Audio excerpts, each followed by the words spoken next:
எல்லாருக்கும் இனிய தமிழ் புத்தாண்டு நல்வாழ்த்துக்கள். நண்பர்களே, இந்த பதிவில் நம்ம பார்க்கக்கூடியது மிதுன ராசியில் பிறந்தவங்களுக்கு வரக்கூடிய தமிழ் வருடம் விசுவாசி வருடத்தில் இந்த பிரபஞ்சம் எந்த மாதிரியான மாற்றங்களை தரப்போகுதுன்றது பற்றி தானுங்க ஆதாரபூர்வமாக வேதகால முறையில் துல்லியமாக இந்த பதிவில் பார்க்க போகிறோம். பொதுவாகவே சம்பாதிக்கணுன்ற ஆசையை விட சாதிக்கணுன்ற ஆசை எல்லாருக்குமே இருக்குதானே செய்யுது. இந்த பிரபஞ்சம் எல்லாருக்கும் எல்லா நேரத்துலையும் சாதிக்கிறதுக்குண்டான வாய்ப்புகளை கொடுக்கறது இல்லையே. ஏதாவது ஒரு தருணத்தில் தானே அந்த மாதிரி ஒரு வாய்ப்புகளை கொடுக்குது. 2025 வருடத்தில் வரக்கூடிய விசுவாசி வருடம் சொல்லக்கூடிய தமிழ் வருடத்தில் மிதுனராசி நண்பர்கள் சாதிப்பாங்களா சம்பாதிப்பாங்களா முழுமையாக இந்த பதிவில் நம்ம பார்க்கலாம். இந்த வருடம் பிறக்கப்படக்கூடியது தமிழ் வருடம் சொல்லக்கூடிய விசுவாசு வருடம் சித்திரை மாதம் 1ஆம் தேதி திங்கட்கிழமை அதிகாலை 6:07 தானங்க இந்த வருடம் பிறக்கப்படுது. ராத்திரி 12 மணிக்கு மேற்கொண்டு மறுநாள் சொல்கிறது ஆங்கில மாதம் ஆங்கில வருடம். ஆனால் இது தமிழ் வருடம்ன்றதுனால சூரிய உதயம் ஆனாதானங்க ஒரு நாள் 60 நாளிகை.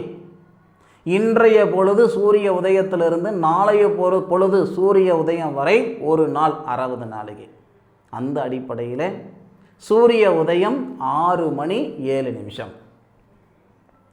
உங்களுடைய ராசியாதிபதின்னு சொல்லக்கூடிய புதன் மிதுன ராசி நண்பர்களுக்கு மிகப்பெரிய ஒரு பிராப்தம் என்னன்னா, உங்களுடைய ராசியாதிபதி புதன் உங்கள் ராசிக்கு 4வது பாவகத்துக்கு அதிபதியும் புதன். மற்றவங்களுடைய வாழ்க்கைக்கும் வாழ்வாதாரத்துக்கும் உறுதுணையாக இருப்பீங்களே தவிர சத்தியமாக யாருடைய அழிவுக்கு நீங்கள் உறுதுணையாக இருக்க மாட்டீங்க.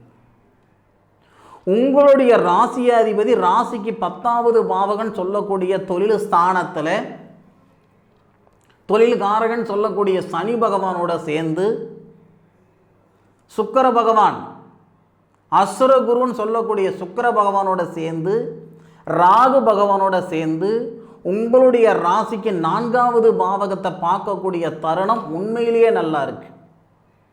உங்களுடைய முன்னேற்றத்துக்கு முட்டுக்கட்டையாக இருந்த தடைகள் எல்லாம் நீங்க போகுது. தொழில் ஸ்தானத்தில் இருக்கிற சங்கடங்கள் நீங்க போகுது.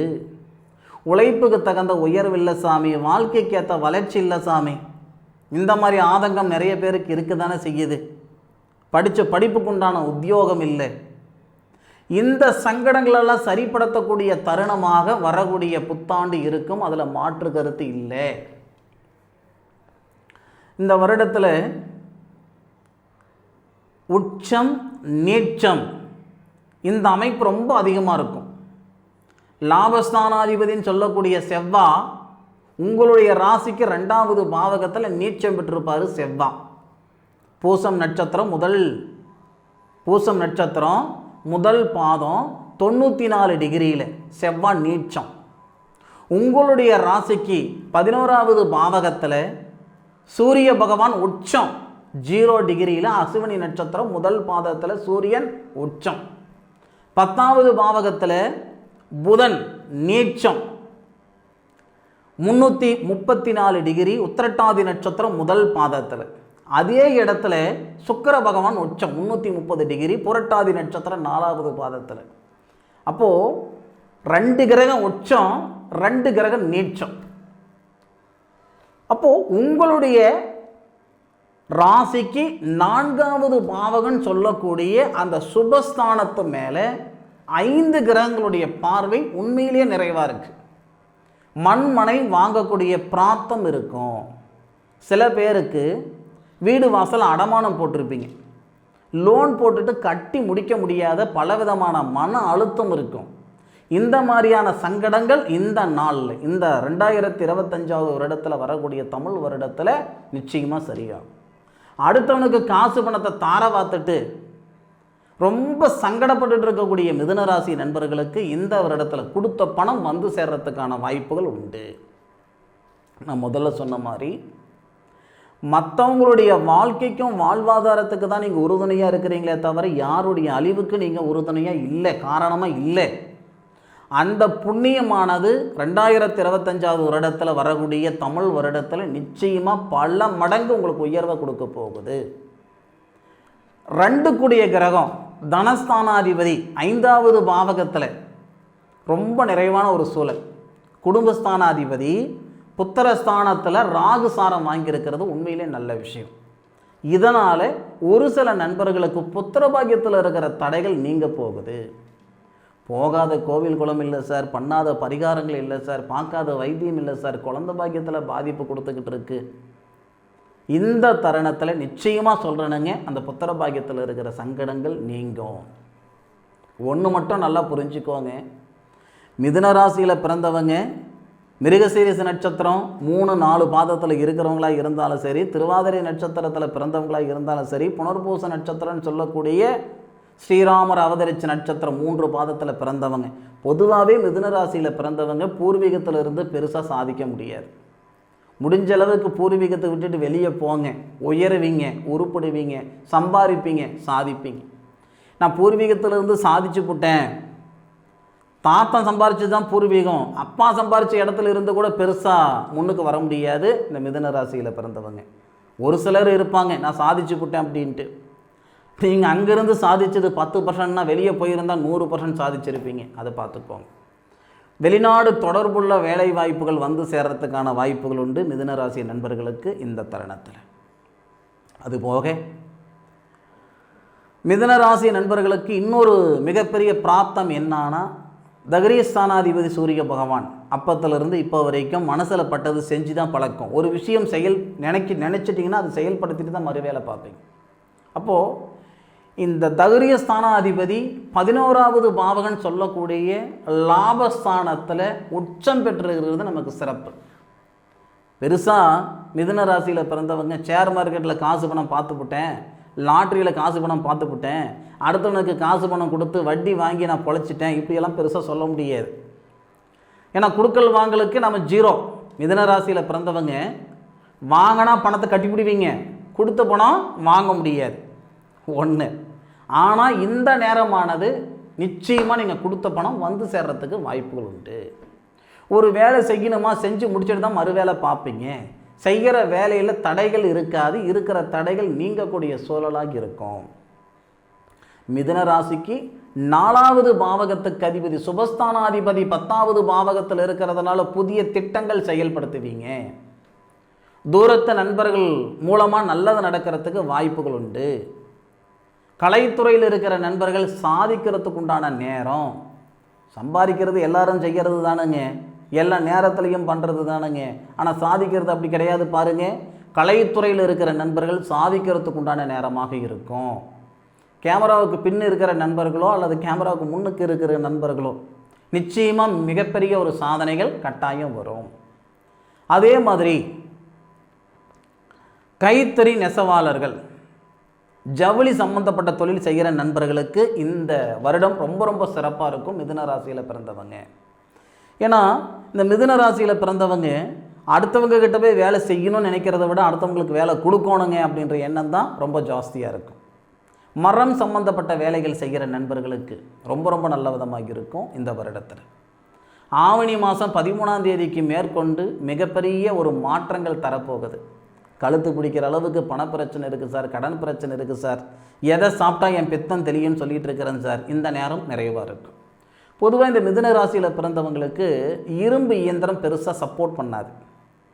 இரும்பு தொழில் செய்து நிறைய பேர் அவங்களால மற்றவங்க பொழைச்சிருப்பாங்களே தவிர அவங்க வாழ்ந்துட்டேன் வளர்ந்துட்டேன்னு சொல்கிறதுக்கான வாய்ப்புகள் இல்லை. நான் 40 லாரி வச்சுருக்கிறேனுங்க, 40 டிரைவர் பொழைச்சிருப்பாங்க, 40 கிளீனர் பொழைச்சிருப்பாங்க. ஆனால் 40 பேருடைய குடும்பம் வாழ்கிறதுக்கு இவங்க வாழ்வாதாரத்துக்கும் இவங்க காரணமாக இருப்பாங்க. ஆனால் அதனால் இவங்களுக்கு பெரிய இம்ப்ரூவ்மெண்ட் இருக்காது. இரும்பு தொழில் அப்படின்னும் போது கொஞ்சம் யோசனை பண்ணி தான் இந்த மிதுன ராசியில் பிறந்தவங்க செய்யணும். அதே மாதிரி ஒரு வீடு வாசல் கட்டி விற்கிறனுங்க, நல்ல ரேட்டுக்கு விற்றுப்பிடுவீங்க. ஆனால் அதில் உங்களுக்கு சம்பாதனை இருக்குதுங்களான்னு பார்த்தீங்கன்னா ஏதோ ஒரு ஆவரேஜாக தான் இருக்கும். அதே மாதிரி உணவு சார்ந்த தொழில் செய்கிற நண்பர்களுக்கு ரொம்ப நல்ல விதமாக இருக்கும். ஏன்னா ஏதாவது ஒரு வகையில் மற்றவங்களுடைய பசியை ஆற்றிக்கிட்டு இருக்கிறேனுங்க அப்படின்னா அந்த சூழல் ரொம்ப நல்லாயிருக்கும். அதுபோக இந்த 2025வது வருடத்தில் வரக்கூடிய விசுவாசி வருடத்தில் முடிஞ்சளவுக்கு தானம், ஆதரவற்ற குழந்தைகளுக்கு ஒரு ட்ரஸ்ட்டு, ஒரு ஆசிரமங்களுக்கு ஒரு வேளை சாப்பாடு கொடுக்குறேனுங்க, வாரத்தில் ஒரு நாள் ஒரு வேளை சாப்பாடு கொடுக்குறேனுங்க, நிச்சயமாக ரொம்ப நல்ல விதமாக இருக்கும். இதெல்லாம் நல்ல பரிகாரங்களும் கூட நல்ல ஒரு பலன் கொடுக்கும். அதுபோக சிவனுடைய திருத்தலத்தில் பிரதோஷ பூஜை செய்யும் பொழுது அன்னதானம் கொடுங்க, அதுவும் உங்களுக்கு நிறைவாக இருக்கும். கோவிலுக்கு வந்துட்டு போகிறவங்க ஒரு கைப்பிடி சாதமாவது பிரசாதமாக சாப்பிட்டுட்டு போனால் பிரமாதமாக இருக்கும், அந்த வேலையும் செய்யலாம். அதுபோக எலக்ட்ரிக்கல் வேலை செய்கிறவங்க, எலக்ட்ரானிக்கல் வேலை செய்கிறவங்க, எக்ஸ்போர்ட் செய்கிறவங்க, எக்ஸ்போர்ட் ஏற்றுமதி பண்ணுறவங்க, இந்த நண்பர்களுக்கும் ரொம்ப நல்ல விதமாக இருக்கும். இபி துறையில் இருக்கிறனுங்க, காவல்துறையில் இருக்கிறனுங்க, இந்த நண்பர்களுக்கு பதவி உயர்வு வரப்போகுது இந்த வருடத்தில். அதுபோக நான் இராணுவத்துறையில் இருக்கிறேனுங்க, பொதுவாகவே சுயத்தொழில் செய்கிற நண்பர்களுக்கு 2025 வருடத்தில் வரக்கூடிய விசுவாச வருடம் நிச்சயமாக நல்ல விதமாக இருக்கும், இதில் மாற்று கருத்து இல்லை. 6வது பாவகத்துக்கு அதிபதி செவ்வாய், 11வது பாவகத்துக்கு அதிபதி செவ்வாய் நீச்சம் பெற்றிருக்கிறார். வாகனத்தில் நிதானம் தேவை. இந்த வருடத்தில் நமக்கு மே மாதம் 14ஆம் தேதி குரு பகவான் தொழில் ஸ்தானாதிபதி ஒரு ராசிக்கு வந்துடுவார். 2வது உங்களுடைய ராசிக்கு 6க்குடைய கிரகம் நீச்சம் பெற்றிருக்கிறார். அதனால் வாகனத்தில் நிதானம் தேவை. முடிஞ்சளவுக்கு உங்களை நீங்கள் பார்த்துக்கிடுங்க. நீங்கள் மற்றவங்களை பார்த்துக்கிறதுன்றது அப்புறம், உங்களை நீங்கள் பார்த்துக்கிடுங்க. ஹெல்த்து பத்திரம், உடல் உபாதைகள் கொஞ்சம் வர்றதுக்கான வாய்ப்புகள் அதிகம் உண்டு, அதை மட்டும் பார்த்துக்கிடுங்க. 7வது பாவகத்துக்கு அதிபதி உங்கள் ராசியில் வர்றது நல்லது. கணவன் மனைவிக்குள்ளார இருக்கிற கருத்து வேறுபாடு சரியாகும். நிறைய நண்பர்களுக்கு திருமணம் போன்ற சுபகாரியங்கள் நடக்கும். மறுமணத்தில் இருக்கிற சங்கடங்களெல்லாம் நிறைய நண்பர்களுக்கு நீங்கும். நான் ஏற்கனவே ஒரு பதிவு போட்டிருந்தேன், மறைமுக வாழ்க்கை வாழ்ந்துக்கிட்டு இருக்கிற நண்பர்கள் அப்படின்ட்டு. மறைமுக வாழ்க்கை வாழ்ந்துட்டு இருக்கிற நண்பர்கள் அவங்க பிரிஞ்சு போய் இருந்தாலும் மீண்டும் இணையறதுக்கான வாய்ப்புகள் உண்டு. கிட்டத்தட்ட வரக்கூடிய விசுவாச வருடம் அப்படின்றது நமக்கு மிதுன ராசியில் பிறந்த நண்பர்களுக்கு கிட்டத்தட்ட ஒரு 85% நமக்கு சாதகமாக இருக்கும். இந்த ராகுக்கு இது பயிற்சி ஆகிறது நமக்கு நிறைவு தான். அதுக்கெல்லாம் தனித்தனியாக ஒரு பதிவுகள் கொடுக்குறேனுங்க, அதுக்குண்டான பலன் கொடுக்குறேன். முடிஞ்சளவுக்கு இந்த மிதுன ராசியில் பிறந்தவங்க வரக்கூடிய தமிழ் வருடத்தில் இந்த ஜீவசமாதி ஆனவங்களுடைய ஆசீர்வாதம் வாங்கிறது, அனுகிரகங்கள் வர்றது ரொம்ப ரொம்ப நல்ல விஷயம். ஜீவசமாதியான சித்தர்கள் ஜீவசமாதியான இடங்களுக்கெல்லாம் நீங்கள் போயிட்டு வர்றது ரொம்ப ரொம்ப நல்லது. அந்த மண்ணை மிதிச்சுட்டு வர்றது உண்மையிலேயே ஒரு நிறைவை கொடுக்கும்.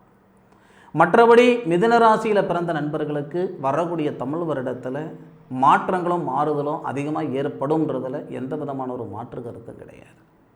இந்த பதிவு மிதுன ராசியில் பிறந்த நண்பர்களுக்கு உண்மையிலேயே பயனுள்ள பதிவாக இருக்கும் நான் மனசார நம்புகிறேன்.